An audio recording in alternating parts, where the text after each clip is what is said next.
To thank both of the Thurbers for supporting this wonderful initiative, and David for having, after Jim founded CCPS, taking it over and doing such a great job continuing to make it grow and prosper. And thanks to all of you for being here as well, and of course, particularly our guests, Lee Drutman. Lee, I guess I'll start this out by, if you don't mind me ask, unless you had anything you wanted to say. I'm just delighted to be here. Delighted to be here. Okay. Thanks to all of you for having me. I guess I've been, I often want to sort of, much like the show Seinfeld was called The Show About Nothing. I feel increasingly that's like a good description for our Congress. Either that or maybe more recent and knowledgeable to our undergraduates, winter is coming from Game of Thrones, though that's not very optimistic. You wrote recently what I thought was a wonderful piece talking about how we're sailing into uncharted waters with the current chaos over the election of the speaker. And for those of you who aren't up to date, the latest one has been dispensed with in 4 hours. So can you explain a little bit more what you mean about uncharted waters? Well, it's like Seinfeld, only it's funnier, right? I mean, depending on your sort of sense of humor. What I mean by uncharted waters is that what's happening in the Congress right now, in the U.S. House of Representatives, is really unprecedented. There's never been a moment like this in which Congress has gone this long without.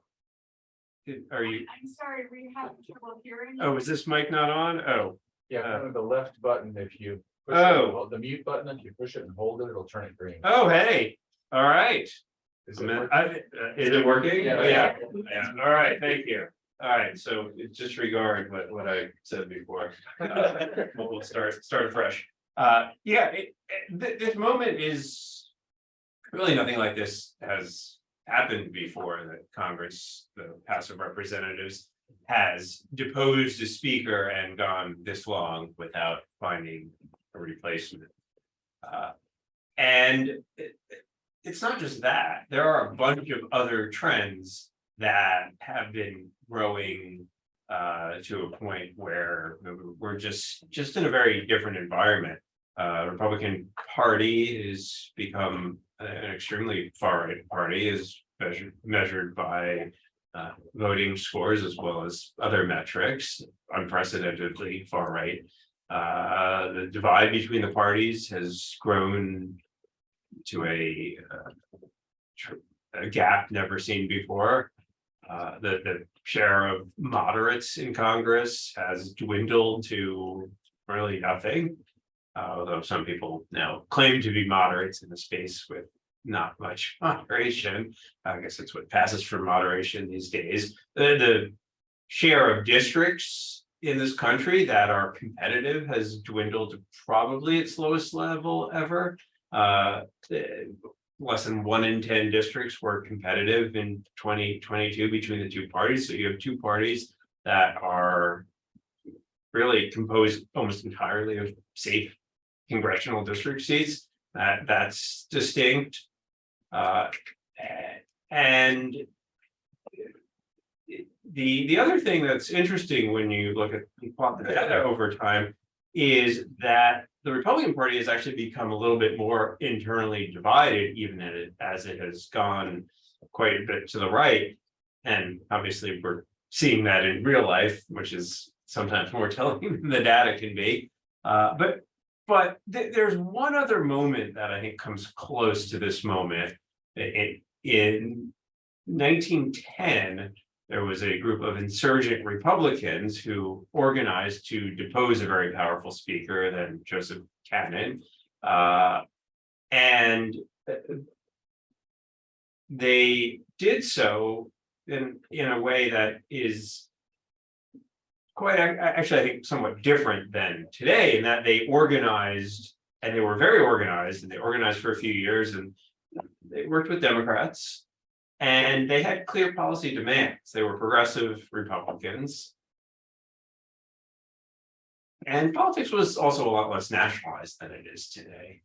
So that's the moment that comes closest, but I think that there's just so much difference between now and 114 years ago, just in terms of American political development, that we really are in uncharted territory. And for me, thinking about this as uncharted territory is useful in that it allows us to open up our imagination a little bit and say, this is uncharted territory, so history is only so much of a guide here.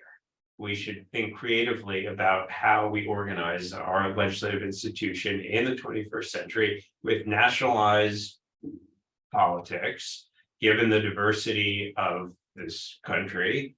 And that should give us some space to think creatively. Certainly we can draw on history. There have been a lot of different ways in which Congress has organized itself. We haven't always had such a powerful speaker. There have been various moments in which the Rules Committee had a more central role. Standing committees, subcommittees, there have been opportunities when the floor itself has been a more vibrant space for debate. So I think it's really a moment when it's clear that the structures that we've relied on to govern the House have just broken down. And it's a moment in which I think we really ought to reevaluate how we run things, because we really are in uncharted territory. Yeah, I certainly agree with what you said about sort of moderates, because anyone who sort of resembles what we used to call a moderate seems to have long gone the way of the dodo. At the same time, when you look at the parties internally, and I think based on some of what you've written, this is part of the problem, is what's striking about the Republicans currently, and the Democrats do the same, is often the narcissism of the small differences within the parties, that they're so tiny. I guess you and I are both proponents of reforms to the electoral system, which I must say is much more of a come lately for me. It struck me that any reform needs to improve the ability to negotiate compromises more generally, because of the separation of powers in our government. I mean, we don't allow having a majority in one house can allow you to take something hostage, but doesn't allow you to do anything. And so I was wondering if you agree with that, and also what sort of reforms you think might get us more back on track. All right, so we have a system of separated institutions sharing power, bicameralism. It was a institutional design specifically set up to create a space for compromise, so that no one faction would dominate. And if there's one thing that strikes me in reading what the framers were writing about as they set up this set of institutions, is we really don't want two great parties. We really don't want a binary divide in our politics. So we're going to diffuse power in the hope that we'll encourage people to build coalitions and have compromises that are essential for the legitimacy of governing. I mean, that's ultimately what it comes down to, is how do you take in a diversity of perspectives? And what's broken down is that we have two parties that have very little overlap at this point, and have come to see each other not as potential partners in building a coalition, but as enemies to be dominated and destroyed. And there is this period that we've been in now for roughly 3 decades, in which margins are incredibly narrow for control of the Senate, the House, winning the presidency. And there's this allure that, well, if only we could get the trifecta, then we could dominate, then we could push our program on the country. And that is fool's gold, my friends, but it's really shiny. And both parties have organized themselves in a way to seek that. And I think there are more internal divisions within the parties. A lot of these divisions are not showing up in Congress because of the way in which conflict is managed. But I mean, I think we're starting to see them within the Republican Party. We see them in the primaries to some extent. I see it in the electorate to some extent. But what has happened is that in order to keep these fractious coalitions together, party leaders on both sides have said, well, whatever we disagree on, they're the enemy. They're a threat to America. They're a threat to democracy. We have to unify to defeat them. That's every election. Every election is this high stakes, most important election of your lifetime. Don't let them win. And yet we're playing a game of inches here. Every election, it's a handful of seats, a handful of states. So there's this weird thing that's happening where at the one hand, 90% of congressional districts are safe. Almost all states are safe. I think we'll have probably 4 battleground states in this presidential election. So most of the country is locked up deep red, deep blue. And yet the country itself is in narrow balance. And both sides are trying to push themselves over the top to get dominance. It's not sustainable. Democracy depends on a shared sense of common purpose, essentially, a shared legitimacy. And right now, it's just two sides on a tug of war with this frayed middle that's just, coming apart. And that's not conducive to our political system, or really any political system. It's not just our political system, but ours, I think, makes it especially difficult. I mean, if we had a unicameral Westminster style system in which a majority party could govern as a majority, like the British do, at least there would be a chance to do things. I wouldn't recommend the British system, but at least it can work with divided parties like we have. But our system just is not set up to work this way. And so we have a party system and an electoral system that does not work with our governing institutions. And I think that's a large part of the crisis. Yeah, I mean, to go back to that famous moment when John McCain was asked by a frenetic, fearful woman about then Senator Obama, about his religion, and Senator McCain, to his everlasting credit, said, he's a good Christian who I just happen to disagree with on issues. And I cannot imagine either Joe Biden or Donald Trump saying that about each other at this point. Nor can I. But I guess so, to get to the second part of the question, so what reforms do you think we should try to either elect Congress, or should we lengthen terms? Should we have proportional representation? Should we try Alaska's new novelty, or Maine's, or New York's fusion? Well, so I mean, first of all, I think we should restrict ourselves to things that don't require constitutional amendment. I think changing terms would require a constitutional amendment. Although we do have the shortest terms of any democracy in the world, 2-year terms, and I think that does create a perpetual campaign. So I wrote a book called Breaking the Two-Party Doom Loop. So I think two parties are too few in our democracy. I think we have multiple parties that are repressed, and what we wind up trying to work through it is the inadequate expression of the diversity of this country.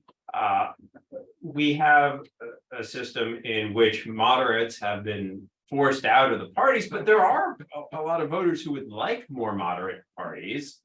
But those parties can't win in any single district. Now, most countries in the world use some version of proportional representation. The most common version is an open party list system with multi-member districts, in which rather than having a single congressional district for each member, you have larger districts with multiple winners, seats allocated in proportion to the total party votes. And what you wind up with, probably if you had moderately sized districts, I think you'd have a healthy, 5 or 6 party system. And what that means is you'd have different opportunities to have governing coalition. But one of the reasons that Republicans are having such a hard time in the House is that there's only one way that you can become speaker. You can get a majority of votes of one party or the other party, right? Depending on which party has the majority. But you can imagine different coalitions that could form governments essentially in the, you probably wouldn't have a strong speaker model. You'd probably have something more like a rules committee with representation of multiple parties forming a coalition government. That's frankly the norm in democracies around the world. The US is the only country with such a pure two-party system that is an advanced democracy. Most presidential democracies have proportional legislatures. That's a much more common combination. And in such countries, you have presidents that typically run with pre-electoral coalitions. And the idea is you have some flexibility. You'd still probably have two dominant blocks because that's how most democracies tend to operate, but you have some play in the joint, some opportunity for coalitions to shift as issues shift, as challenges shift, and different people to get elected in different ways, to offer different visions, to offer different identities, right? Right now, there are only two identities that you can have in politics, Republican or Democrat. And those identities are fundamentally opposed. The other thing that we see, and there's an emerging and expanding set of studies on comparative effective polarization, which is the extent to like, why do some people hate each other in some democracies, but not so much in other democracies? And one of the big findings that's emerging from that literature is that countries with more proportional systems, with more parties, have just lower levels of effective polarization. People don't hate each other to the same extent when coalitions are shifting, when different parties are in partnership in government with different other parties, when different parties are in opposition with other parties, that, well, they're not so bad. We were in coalition with them. And also there's not the same geographical urban-rural polarization along party lines. Most people in this country now are surrounded by other people who are partisans in real life, not online, in real life. Most people who live in cities are surrounded by liberals, mostly Democrats, and even to the extent that they're Republicans, they're like okay Republicans. And whereas in rural America, most people are surrounded by people who are like them. We've had this tremendous geographical sorting of the parties, which is a function of a binary system, binary two-party system through single-member districts, in which Democrats have given up on rural America, because if you don't get 51% of the vote in a district, well, what's the point of competing there if you're not close to that? Republicans have given up on urban America, and so the parties have become much more based in their core demographics, and that has pulled the parties apart. In multi-party proportional systems, there's reasons for parties of the left to reach out to rural voters. There's reasons for parties of the right to reach out to urban voters. So what you see are parties of the right competing in urban areas and parties of the left competing in rural areas. So when governments form, either left dominated or right dominated, there's no part of the country that is really entirely left out. And that's important, because when people are left out, I feel like, well, this is government that doesn't work for me. And that breeds disenchantment. The other thing that is, when we talk about democratic backsliding and the decline of democracies in a lot of places, what you see in all of these countries where democracy is collapsing is pernicious polarization. I'm borrowing this term from Jennifer McCoy and Marat Summer, but it's hyperpartisan polarization binary. It's us against them. It's urban versus rural almost always. And when you don't have that shared sense of, we may have differences, we may have different priorities, but we're all part of the same team, which is Team America or Team Germany or Team Denmark or the other Team New Zealand, Team Australia, whatever. That's it's really hard to have a democracy when partisans see opposing partisans as a greater threat than China or Russia right now. That is really incredible. I guess one thing is I've been somewhat of an increasing advocate for the Alaska system, which is sort of a very different way of getting at the same problem, right? I mean, the Alaska system, for those of you who don't know, is you hold a primary where you vote for one person. It's open to everybody, and the top four go to the general. And then you have essentially an alternative vote or instant runoff between those candidates until someone gets a majority, with the hope being that people will go towards the center. In some ways, to me, it seems, I guess what I wonder about proportional representation a bit is not so much that I think it's a bad idea, but could you even if we could get Congress to change the law mandating single member districts, how could we get states to do it? Because as Americans, we've long been so attached to, even though it's manifestly not true now that I vote for the candidate, not the party, based on voting data, we've been very attached to that, and we've been very attached to territorial representation. Now, I'm not saying we should be, I'm just saying, you know, we're small c conservative people in some ways. Yeah, well, we all fear change until the alternative is maintaining a totally dysfunctional status quo. So I want to talk about proportional representation a little bit more in the details.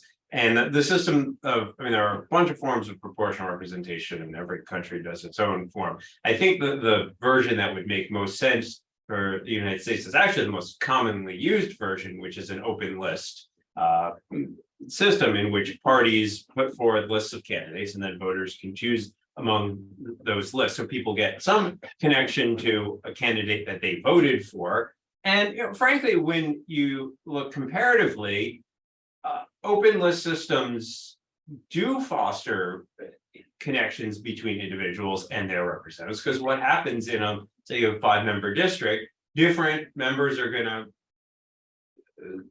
cultivate different constituencies. So you have a larger geographical region. In some cases, it may even be a state, but realistically, not everybody is going to compete for every voter across the state. That there are parties are going to have different regional strongholds. Or, you know, you'll have more descriptive representation, right? In a single winner system, parties are going to put forward the most broadly available candidate, which often creates this question of electability, which tends to skew older white male. In open list systems, well, we can put forward a list. So, we're gonna, there's considerable, this is, undeniable evidence that improves the representation of women when you have party list systems where parties are putting forward diverse lists. There's a general direction in the literature that it improves diverse ethnicity in terms of representation. Of parties put forward more diverse ethnic lists to appeal to different constituencies. So people are much more likely to feel, well, there's somebody here who represents people like me, as opposed to the current system where if you're not in the majority in the district, well, I'm definitely not represented. And even if you are in the majority, well, that wasn't really the person that I wanted. Whereas you have a larger district, everybody feels like they have better representation, and they do have a connection to a candidate. I mean, in reality, we've always voted for the party and the individual. And I'm not proposing that we become Israel and have a closed party list system. Also, I don't think we want that level of hyper-partisanship. I think modestly sized districts of maybe 5 to 7 in some cases, maybe more depending on the state size and the geographical region, fosters connection. Now, you mentioned the Alaska system, which is a top 4 primary with a ranked choice voting general election. Now, I think that the jury's still out on Alaska. I know you've been doing a lot of great work with Ben Riley, examining the Alaska system. I think there are a lot of idiosyncrasies about Alaska. It's an unusual state in that it's one of the few states where the urban-rural divide is not a partisan divide. It has a tiny Senate of 20 members and a tiny House of 40 members. I think that makes it the smallest legislative chambers, respectively, in the country. Also, members are trapped for 3 months in the Capitol, and they essentially can't leave, which I think fosters a kind of it's a small group. 20. I don't know. 20 members, and there's a long history of bipartisanship, and I think that the judge, drawing from the stuff that you and Ben have been writing, seems like there were a few elections that helped in which the moderate narrowly won because they got first preference votes, more first preference votes than the more extreme Republican. Talking margins of a few hundred votes here, so could have gone the other way, and then we'd be saying what a difficult system or how it hasn't changed things at all. Now, I'm not sure how broadly applicable the Alaska model is more broadly. I think the problem, is fundamentally that there are a lot of places in this country that are just deep red or deep blue in the single member context. And the Alaska problem doesn't deal with the single member context. The other concern I have about the Alaska model is that anybody can choose to be a Republican or a Democrat. So it makes parties incredibly meaningless. And we know, you led the task force, parties are the essential institutions of modern representative democracy. Parties structure politics. Parties are the essential intermediary institution that links citizens with government, that give people a sense of belonging, collective action. And we have incredibly weak parties in this country because we have nomination systems that parties don't control. The campaign finance system allows all this outside money. And parties have long been weak, but I think this has been a constant mistake of reformers, is that reform efforts have tried to find ways around political parties to elevate particular candidates. But the reality is, unless you build long-term organization, you're going to wind up with just more special interest money, right? Parties are the antidote to special interest money. When you have candidate-based systems, well, where do candidates come from? Somebody has to decide, I have enough personal wealth to run, or I have enough financial backers to run, or I have enough name recognition to run. So I worry about systems that are trying to find ways around political parties, rather than saying what we need we need better parties. Obviously, and parties are dysfunctional, especially one of them.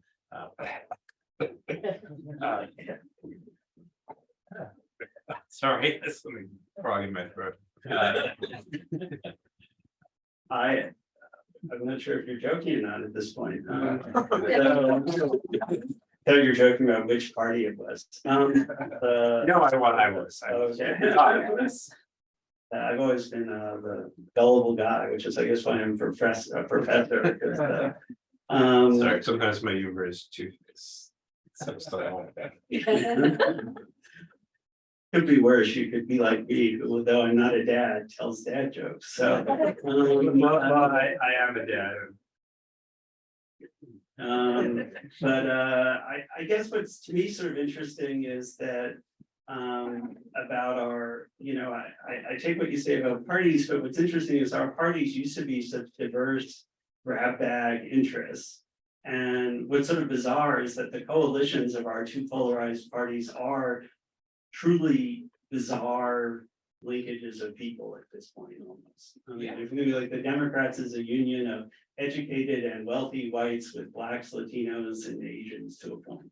And the Republicans are a union between very wealthy businessmen and working class whites, and increasingly working class members of the other racial groups that maybe aren't as left wing as white progressives think they are. But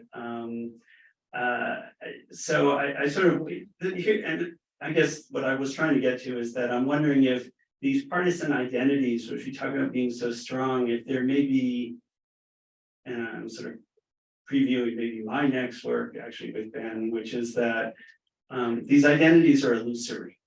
In that, if you think about, like, in Maryland, which is, if there's a deep blue state in the country, we're it. Maybe Vermont is passing this at this, I don't know, but I think Vermont might be Vermont, well, a little more deep, but is Vermont a real state? That's a separate thing. that's coming next week. But Has anybody ever been there? Actually, yes, every Yes. summer, but it does exist.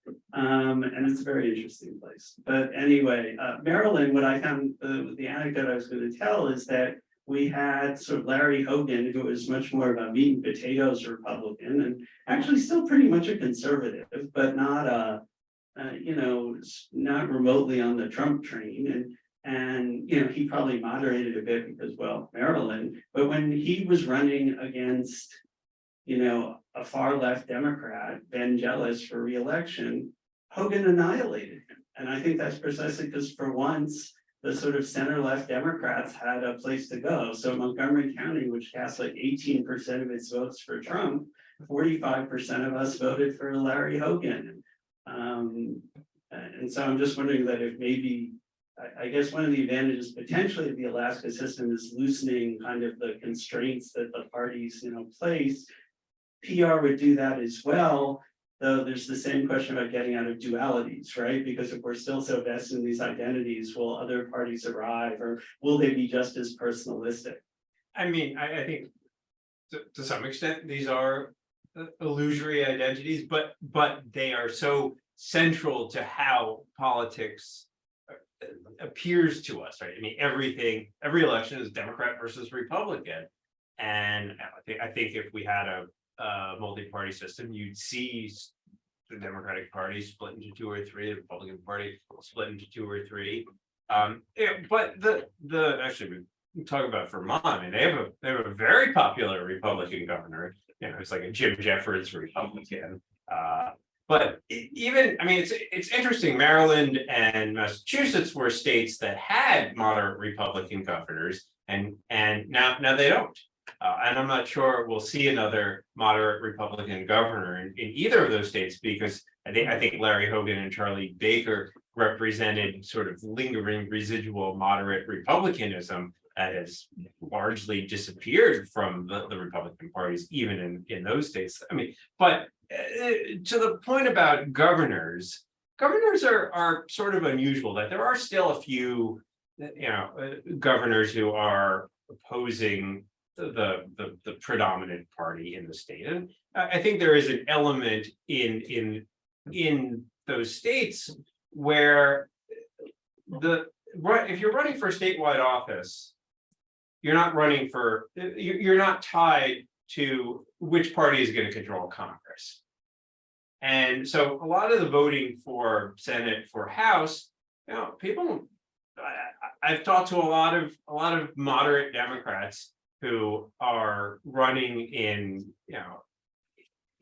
more conservative states or conservative districts. And I've had this conversation multiple times where they say, well, we think you're a decent guy, but we just can't vote for Nancy Pelosi as speaker. Right. So there's a way in which we can't vote for Senate, we can't vote for Chuck Schumer as majority leader.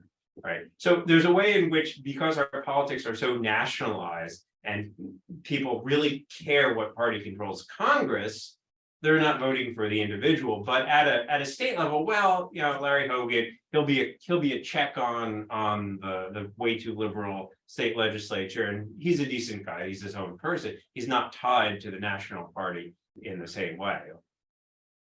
So I think it does suggest that there is something there that is not quite captured by the two parties. But at the same time, the problem is at a national level, people are voting for which party controls Congress, not for the individuals, which is until you break out of that binary, it's our team versus their team controlling Congress. The most important vote that anybody in Congress takes is which party to caucus and which party to put in charge.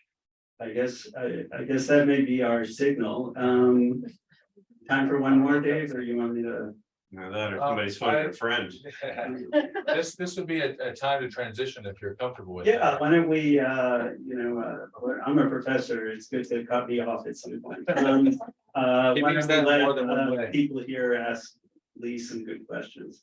So I also forgot to mention earlier, and this should be testimony for why you should actually have notes when you prepare to speak in front of people. But I failed to mention that This event is also co-sponsored by the program on legislative negotiation, which is a partnership between the School of Public Affairs and CCPS and the law school.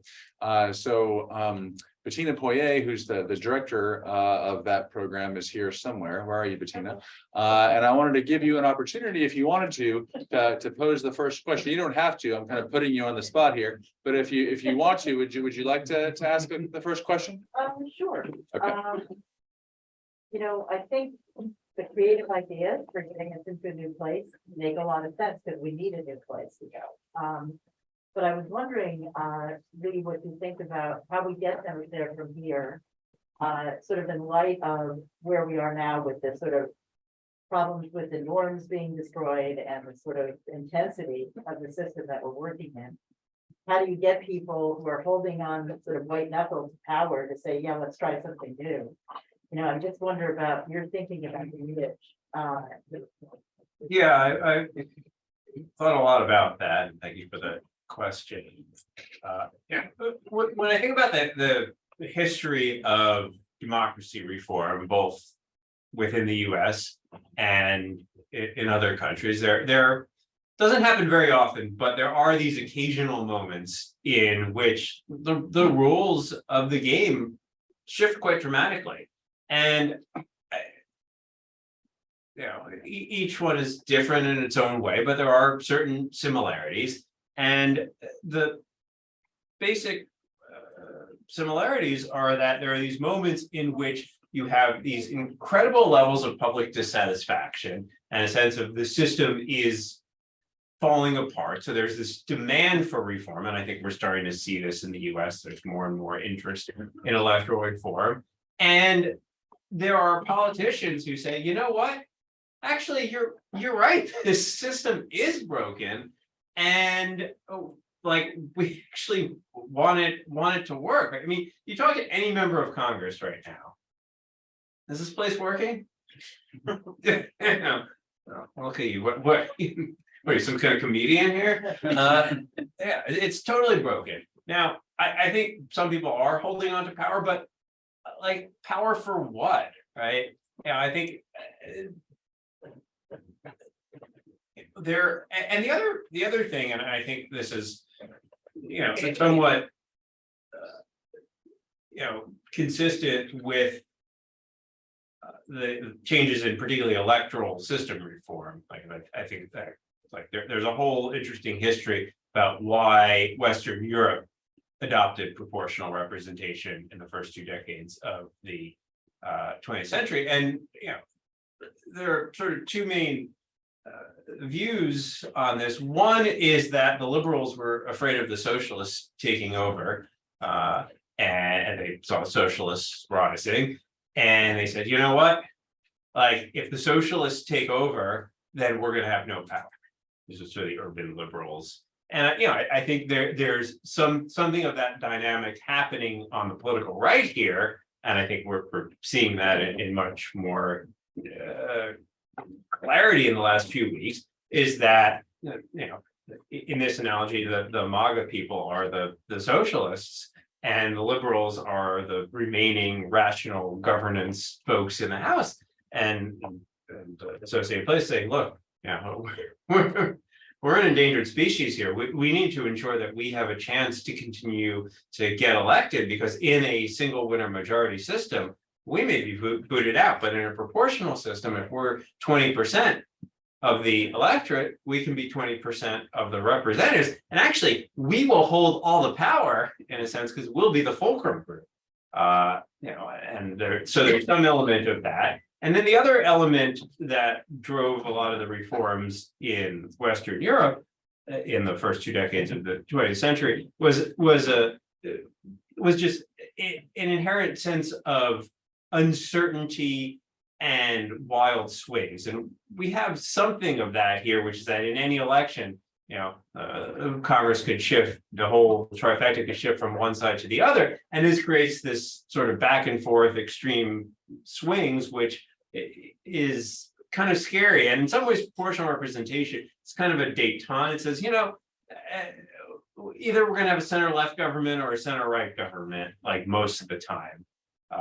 And that's kind of where the country is. Sometimes it's a little center left, sometimes it's a little more center right, but the country as a whole is basically in the center, and we want to empower that center to govern by ensuring that we have a diversity across the political spectrum such that the center remains pivotal. And I think there is a growing desire to say, we've got to stop this craziness. So you have members of Congress who, a lot of them, they don't have any sense that things could be different. But when you have conversations with them and say, you know what, things could be different, say, oh, that's interesting. The other thing that members of Congress love about proportional representation, which you might not think of immediately, is it ends redistricting. They absolutely hate every 10 years. Now you have a new district you got to figure out, right? I mean, proportional representation solves the gerrymandering problem because gerrymandering is a function of single member districts. Only when you have all these districts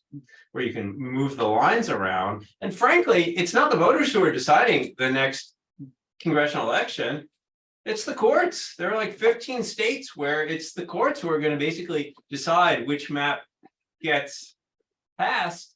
And the accumulation of those decisions is basically going to decide who controls Congress. So that's not great either. Thanks, Lee. So I also, thank you. I also though wanted to first ask either Jim or Claudia, if our benefactors, if y'all have any questions for our guests, or for David for that matter.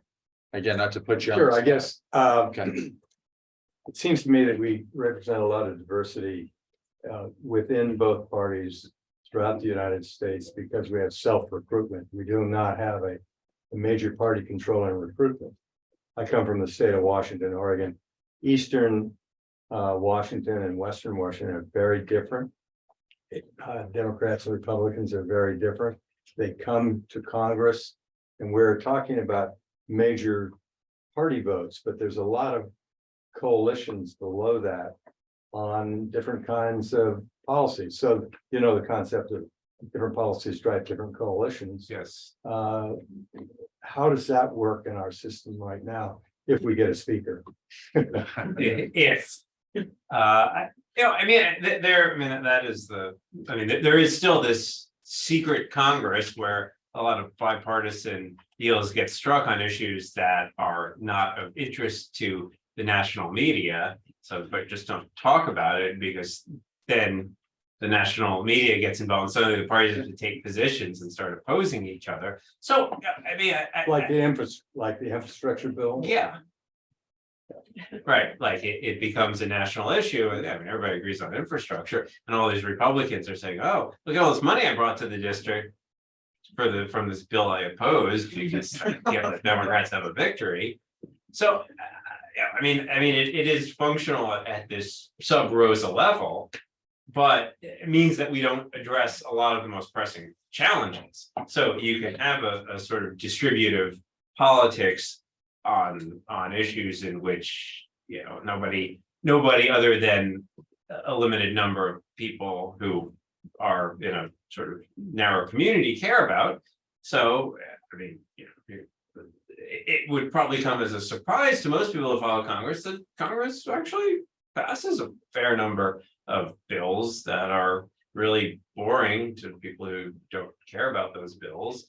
But on the big issues, you know, immigration, funding the government, climate, technology, AI. I mean, these are the showcase issues in which there's no ability to compromise, even though if you lock most of these members in a room, if you lock Congress in a room, you'd probably find 65-70% agreement on a reasonable compromise on all these issues. But you put them in front of the public, and as soon as Democrats are for something, they have to be against it without even knowing what Democrats are for. But if Democrats are for it, I'm against it. I mean, they're climate. I've read some papers that show how much Republicans started to oppose climate change and do anything about climate once they learned that Al Gore was for doing something about it. And it doesn't matter the policy. It's Democrats are for it. We have to be against it. Gun policy is another great example. Gun policy. So, okay. Have at it. What do you got? You guys had your hands up there before. How about you right there in the dark sort of shirt there? So first of all, thank you for coming in tonight. I wanted to ask you about the effect of mischief voting in our elections. So I'm from Pennsylvania.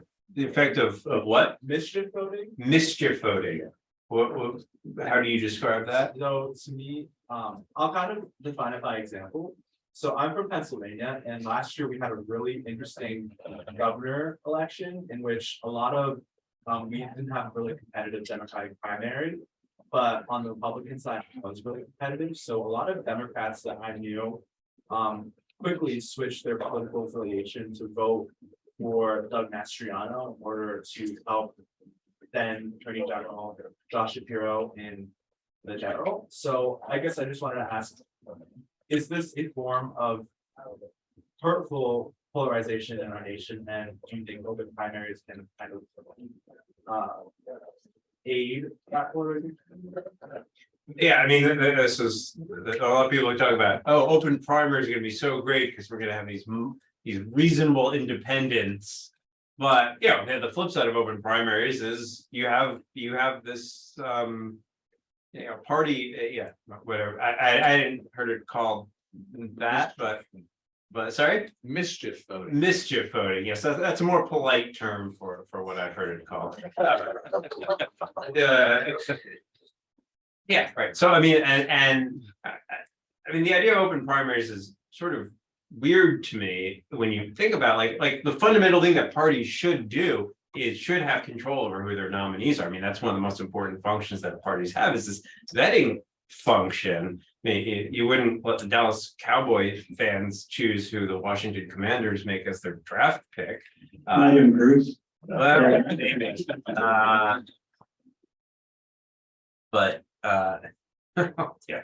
Anyway, but you know, so yeah, I mean, I think that is a real danger of open primaries, and actually Pennsylvania just, I think, passed an open primaries law. I wish they'd talked to you before they did that, because they might have had some second thoughts. I just might quickly add that all the research does not suggest that open primaries help resolve any of the issues we're talking about. And if you want a shorthand for that, in 2016, the great beneficiaries of open primaries in states where they had them were Bernie Sanders and Donald Trump. And mischief voting, by the way, just to answer that also, you know, it occurs, but you know, we're at AU. You have to remember how profoundly uninterested in politics most Americans are. Yeah. And so the number of people who are willing to do that, I think is very small. Sorry, Lee. Yeah. Oh, yeah, I was just gonna say that yes, the research is pretty clear. And part of that is that independent voters are really anti-system voters, which in a lot of respects, which is why Trump and Sanders did much better in open primaries states, right? The idea that independent voters are moderate voters is just not supported at all by the evidence. They're often voters who hate the party that they should be naturally aligned to for being too moderate, right? For being sellouts. Yeah, often but they are the least supportive of compromise. That's right. By the way, David, I think that was a good example of a dad joke a minute ago. That was a pretty good one. Anyway, all right. So who else? Yes, right there. So on one of the points that you were making, I was just curious, you had mentioned that there were third parties that were trying to sort of like come out and make their voice heard. But I feel like these third parties, they don't get a lot of media coverage. And so I was just curious if there was a particular party that you had in mind when you were making that point for kind of like getting votes, and then in which states you sort of think, like swing states you think they would be most prominent in. Thank you. Well, so the third parties in the US tend to be fringe parties because most serious energy goes into the two major parties because that's what you need to do to actually get elected. Now, that said, there are real factions within the parties. The Justice Democrats are in many ways a like a quasi party within a party. I mean, they have their own organization, they have their own candidate recruitment efforts. You know, arguably, there are different caucuses in Congress. So there are these kind of proto parties within the larger parties. But they don't run independently, because running independently would be a losing strategy. I don't know if you were sort of trying to allude to the no labels effort in the upcoming presidential election, but I mean, just to put it out there, no labels. It has, probably a lot of you have followed this, has said, well, maybe we're gonna run a unity ticket, and our polling that shows this person can do well, or that a lot of people want a third party candidate. And it's true, a lot of people do want more parties. I mean, they constantly find in public polling that 65% of Americans say, yeah, there ought to be more than two parties. And a lot of people say, I'm independent. Now, they vote like partisans because, well, what else are you going to do? If you want to participate, you're going to vote like a partisan. And most people, even if they don't like either party, they definitely see one party as being a lot worse. But at the same time, there is a growing share of the electorate that says both parties are bad. Now, are they no labels voters? Probably not. No labels is pitching themselves as this sort of fiscally responsible, socially moderate position of the electorate, which may play well on the Acela corridor, but the reach of that is not much more. Honestly, I would bet the RFK Jr. Approach, it actually is going to resonate with a lot more people in this sort of like everything's bought and sold by the corporations. I mean, he's doing the Trump thing. It's all conspiracy. And we just want to do stuff for affordable, to make life affordable again. So like that's what I would actually be more worried about, as a third party spoiler.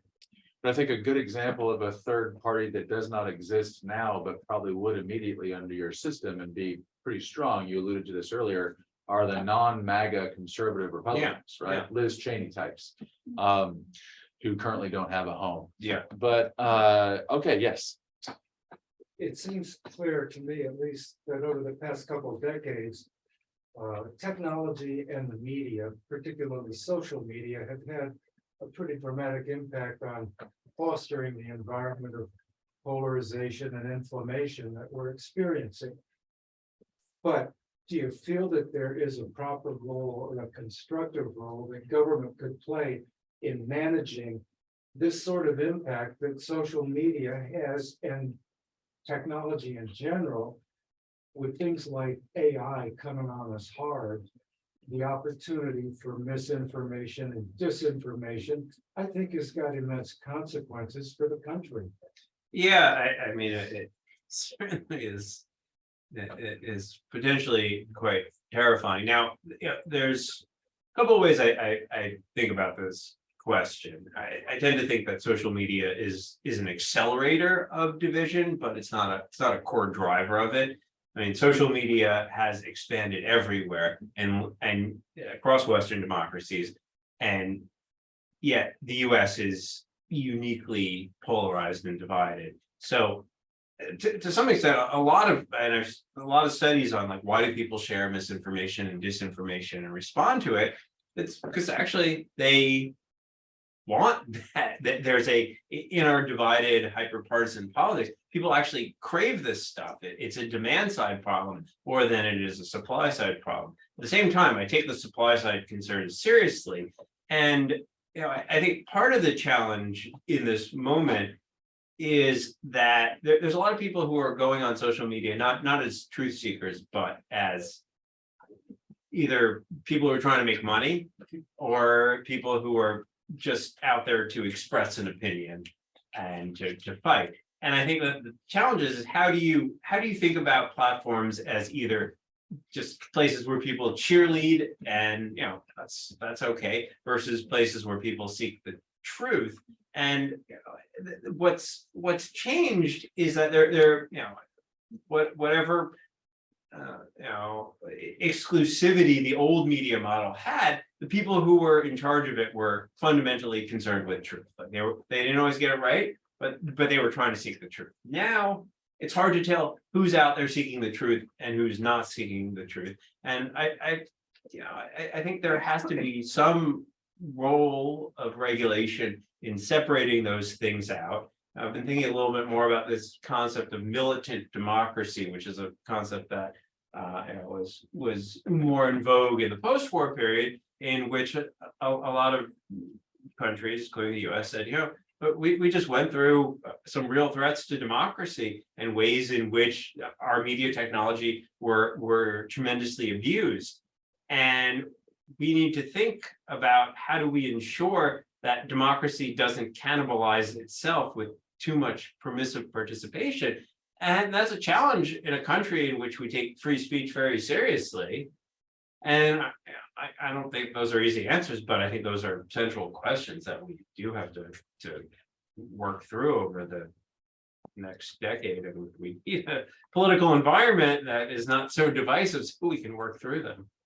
Absolutely. We have time for one more, and we've got lots of hands up here. So kind of randomly choosing you in the blue sweater. Okay, this may be a naive question, but do you believe that proportional voting will solve some of our problems?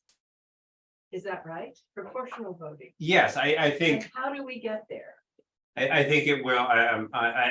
I don't say it's a silver bullet. There are, as gentlemen right here suggest, there are a lot of other problems, climate as well. But I do think it will create a space in which we're more likely to solve some of these problems. So how do we get there? I mean, Congress could pass a bill tomorrow using Article 1, Section 4 of the Constitution, the Elections Clause, and say, every state must elect its delegation through a proportional voting system defined in particular ways.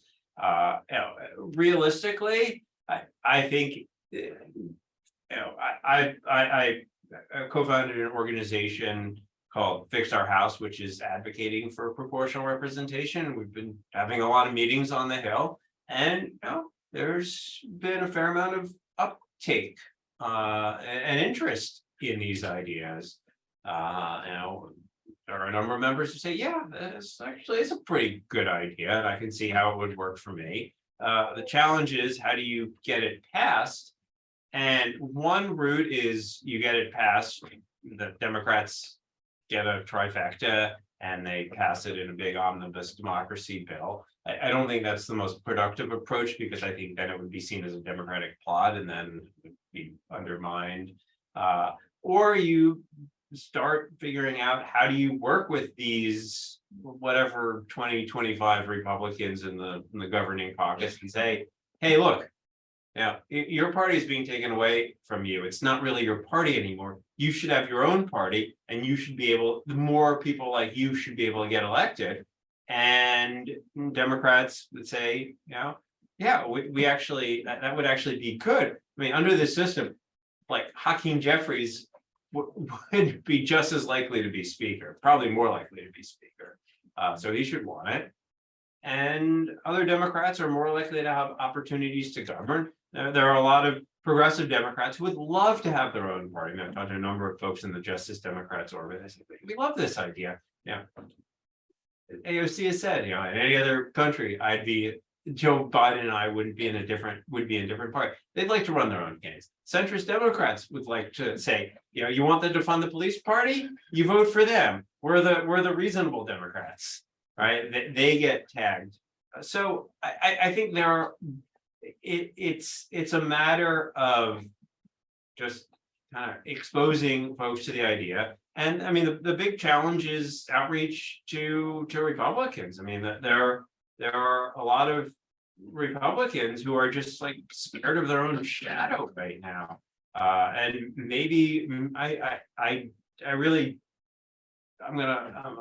optimist at heart. So I mean, I really hope that this continuing chaos over the speakership is creating a new opportunity for some of the governing Republicans to say, we got to do something different, because this ain't working. Can we Okay. say it's always darkest before the dawn? We can. Yeah, I sometimes think about it in terms of the second derivative that things are, right, I mean, like history moves in waves. And often it looks like when you're looking at the first derivative, it looks like you're just plunging down, but you really got to look at the second derivative, which is, the rate of change, and just at the bottom of the second, that's when the second derivative starts to change and turn upwards, and I think we've hit our wonk quotient.